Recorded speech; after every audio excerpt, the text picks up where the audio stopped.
আজকে আমার আলোচনার বিষয় মহিলাদের নির্দিষ্ট কিছু জায়গায় লুকায়িত থাকে সেক্স। দেশের এবং প্রবাসের ভাই বোনদের প্রতি সালাম। আসসালামু আলাইকুম। আসলে আজকে আমি যে বিষয়টি নিয়ে আলোচনা করব সেটা আ মানে ১ম যে আসে সেটা অনেকে শুনতে হয়তো একটু খারাপ লাগবে। কিন্তু তারপরে এটা জানা কিন্তু অত্যন্ত প্রয়োজন। অত্যন্ত। কারণ একটা সংসার কিন্তু টিকে থাকে স্বামী-স্ত্রীর মধুর সম্পর্কের মাধ্যমে। কিন্তু সেই সম্পর্কটা যদি না থাকে তাহলে কিন্তু সংসার টেকে না। অনেক সময় সংসার কিন্তু ভেঙে যায়। আর সংসার থাকলেও সেটাকে সংসার বলে না। গ্রাম্য ভাষায় বলে দোজখখানা বলে ফেলে। কারণ পুরুষ বাসায় আসতে চায় না।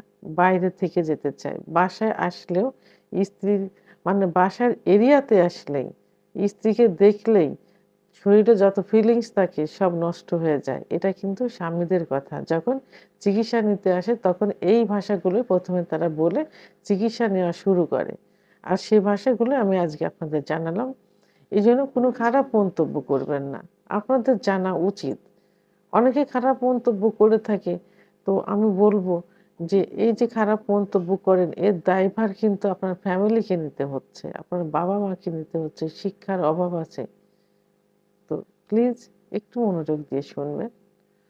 তো সংসারের শান্তি টিকায় রাখতে হলে স্ত্রী সম্পর্কে আপনাকে জানতে হবে, আপনার সম্পর্কে স্ত্রীকে জানতে হবে।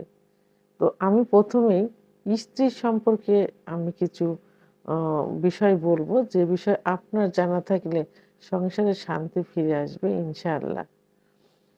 তো যেমন ১ম যে কথা এসে বলে, এখন অনেকেই সচেতন হয়ে গেছে। এজন্য চিকিৎসা নিতে ডাক্তারের কাছে আসে। আর আগে কিন্তু মহিলাদের যে একটা সেক্সুয়াল বিষয় আছে, এটা কিন্তু কোনো ধারণা ছিল না। পুরুষরাও কিন্তু এখনো গ্রামের কিছু পুরুষ, স্বচ্ছ ফ্যামিলির অনেক পুরুষেরাও কিন্তু সেক্সুয়াল বিষয়ে এখন চিকিৎসা নিতে চায় না। মনে করে যে বিয়ে হয়েছে, বাচ্চা-কাচ্চা হচ্ছে, আর কি? আর বাচ্চা-কাচ্চা হতে তো আর সেক্সের এরকম প্রয়োজন হয় না। যেকোনোভাবে বীর্যপাত হলেই কিন্তু যাদের শুক্রাণু সঠিক পরিমাণে আছে বাচ্চা হয়ে যায়। তো এখন আ অনেক পুরুষ সচেতন দেখে ডাক্তারের কাছে এখন আসে। তো অনেক পুরুষ বলে থাকে যে, "আমার স্ত্রীর কাছে গেলে একদমই সুখ পাই না। একটু মাথার কাছে এসে বসেও না। ওই আলাদা বিছানায় থাকে, আমাকে দেখলে দূরে থাকে। রাত্রে যখন বিছানায় আসে তখন একসঙ্গে ঘুমাই না। হয় আমি আগে ঘুমাই যাব, তারপরে সে আসে। অথবা সে আগে যে বাচ্চার আ আ কে নিয়ে ঘুমিয়ে পড়ে, তারপরে আমি যাই। কেউ কাউকে চেতন অবস্থায় পাই না।" আমার স্ত্রীও একই অভিযোগ দেয় যে, "স্বামী এখন কেয়ার করে না।" আমার স্ত্রী বোঝে আমার এই সমস্যা হচ্ছে। এখন আমি কি করতে পারি ম্যাডাম? সমস্যাটা হলো যে তাদের সেক্সের ইচ্ছা হয় না। সেক্স করতে ইচ্ছা করে না। তো সেক্স করতে গিয়ে তারা ব্যথা পায়, জ্বালা-পোড়া করে। যে কারণে স্বামীকে দেখে ভয় পায়, দূরে থাকে। আর স্বামী মজা পায় না, স্ত্রীর কাছে সুখ পায় না। কাছে গেলে অসুস্থর বাহানা দেখায়। বিভিন্ন বাহানা থেকে স্বামীর থেকে দূরে থাকতে চায়। তাই স্ত্রীকে আ চিকিৎসার জন্য নিয়ে আসে। তো আমি চিকিৎসা দেওয়ার আগে জানি যে সমস্যাটা কি। তো অধিকাংশ পুরুষই বলে থাকে, মহিলারা বলে থাকে যে তাদের সেক্সের ইচ্ছা হয় না। আ সহবাস করতে গেলে কোনরকম জায়গাটা ভেজে না। খুব জ্বালা-পোড়া করে, ব্যথা করে, এমনকি চিড়ে যায়। এটা কেন হয় জানেন? কারণ স্ত্রীদের সেক্স কিন্তু লুকায়িত থাকে। বিয়ের ১ম কিছুটা বোঝা যায়। আস্তে কিন্তু সেক্স উত্তেজনা কমতে থাকে। লুকায়িত থাকে। তাদের সেক্স আনতে একটু সময় লাগে। অনেক পুরুষরা জানে না, বেডে গিয়ে সহবাসে লিপ্ত হতে চায়।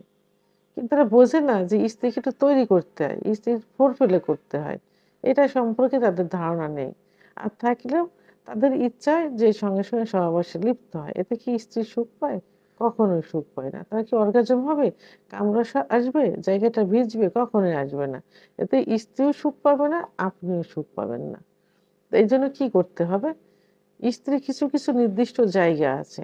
যে জায়গাটা সম্পর্কে আপনাদের ধারণা থাকলে স্ত্রীকে সহজেই অর্গাজম ঘটানো যাবে। অর্থাৎ সহবাসের পূর্বেই অ্যা কিছু জায়গা আছে, জায়গাটা স্পর্শ করতে হবে, আদর করতে হবে। স্ত্রীদের অর্গাজম করতে ফোরপ্লের মাধ্যমে প্রথমে দেখা যায় যে 10 থেকে 15 মিনিটের মধ্যে অর্গাজম হয়ে যায় কিছু কিছু মহিলাদের। অর্থাৎ কামরস আসে, সহবাসে গেলে জায়গাটা ভেজে স্ত্রী সুখ অনুভব করে। এতে স্বামীও সুখ অনুভব করে। তবে কিছু মহিলা আছে যে যাদের 30 থেকে 35 মিনিট লাগে, অনেক সময় লাগে। লুকায়িত থাকে এজন্য যে একটু দীর্ঘ সময় ফোরপ্লে করতে হয়। মহিলাদের নির্দিষ্ট কিছু জায়গা থাকে, সেই জায়গাগুলো আগে জাস্টিফাই করতে হবে, বুঝতে হবে। তবে হ্যাঁ, এই জায়গাগুলো আমি বলার পূর্বে আপনাদের আগে জাস্টিফাই করা উচিত বা নিজেরাই আগে দেখা উচিত যে আপনার স্ত্রীর কোন কোন জায়গায় স্পর্শ করলে সে নরম হয়, সে লজ্জা পায়, তার ভিতর মেয়েলি একটা স্বভাব চলে আসে, এইগুলো আগে খুঁজতে হবে।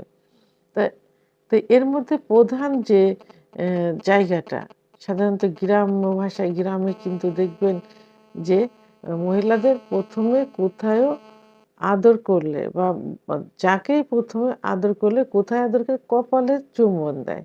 কপালে চুম্বন দিলে দেখবেন যে ছোট বড় সবাই কিন্তু একটু লজ্জা পায় কিন্তু। অর্থাৎ লাজুক একটা ভাব চলে আসে। সেহেতু স্ত্রীকে প্রথমে কপালে চুম্বন দিবেন। দিলে তার ভিতরে একটা নরম ভাব চলে আসবে। এরপরে কোথায়? 2 কানের লতিতে। এরপরে উভয় পাশের স্তনে স্পর্শ করবেন এবং স্তনের যে নিপিল থাকে অর্থাৎ বোঁটা থাকে, বোঁটায় হাতের স্পর্শ দিবেন এবং একটু চুম্বন দিবেন। তাহলে দেখবেন পরিপূর্ণভাবে তার সেক্স উত্তেজনা আসবে, অর্গাজম হবে। আর অর্গাজম হলে কামরাস চলে আসবে এবং সহবাসে জায়গাটা কিন্তু পিচ্ছিল হবে, কোনো সমস্যা আর হবে না। এরপর তার মহিলাদের চুলের এক ধরনের ঘ্রাণ থাকে। চুল স্পর্শ করলে কিন্তু তার ভিতরে সেক্স উত্তেজনা চলে আসে। তারপর কোমরের দুপাশে হাত দিলে, আলতোভাবে হাত দিলে সেক্স উত্তেজনা আসে। মহিলাদের খুব সেনসিটিভ একটা জায়গা আছে, যেটা পুরুষরা কিন্তু অহরহ স্পর্শ করে থাকে, ব্যবহার করে থাকে, কিন্তু তাদের ধারণা নেই যে এই জায়গাটা কি, এই জায়গাটার গুরুত্ব কতটুকু। এটা নিয়ে কিন্তু আলাদা ভিডিও আমার করা আছে, আলাদা ভিডিও। তো এটা কোথায় থাকে এর অবস্থান? এর অবস্থান হলো মহিলাদের যে প্রস্রাবের যে একটা নালী থাকে, ওই নালীর ওখানে শিমের দানার মতো একটা দানা আছে, ওটাকে ক্লাইটোরিস বলে। শিমের দানার মতো ওই ক্লাইটোরিসে হাত দিলে, ক্লাইটোরিসের পেনিসে অর্থাৎ গোপন পুরুষাঙ্গের স্পর্শ করলে কিন্তু খুব সহজেই কিন্তু অর্গাজম চলে আসে, দ্রুত অর্গাজম চলে আসে এবং কামড়াস চলে আসে। এটা সবথেকে গুরুত্বপূর্ণ একটা জায়গা, সেনসিটিভ জায়গা। আচ্ছা, অনেক পুরুষের সহবাস করে থাকে কিন্তু তারা জানে না যে সহবাসে করার যে জায়গা, মহিলাদের যে যোনিপথ, যোনিপথের কোন জায়গা তার গোপনাঙ্গ অর্থাৎ তার পুরুষাঙ্গ স্পর্শ করলে সহজেই বীর্যপাত হয় মহিলাদের, সহজে সেক্স উত্তেজনা হয়। এটা কিন্তু অনেক পুরুষের জানা নেই।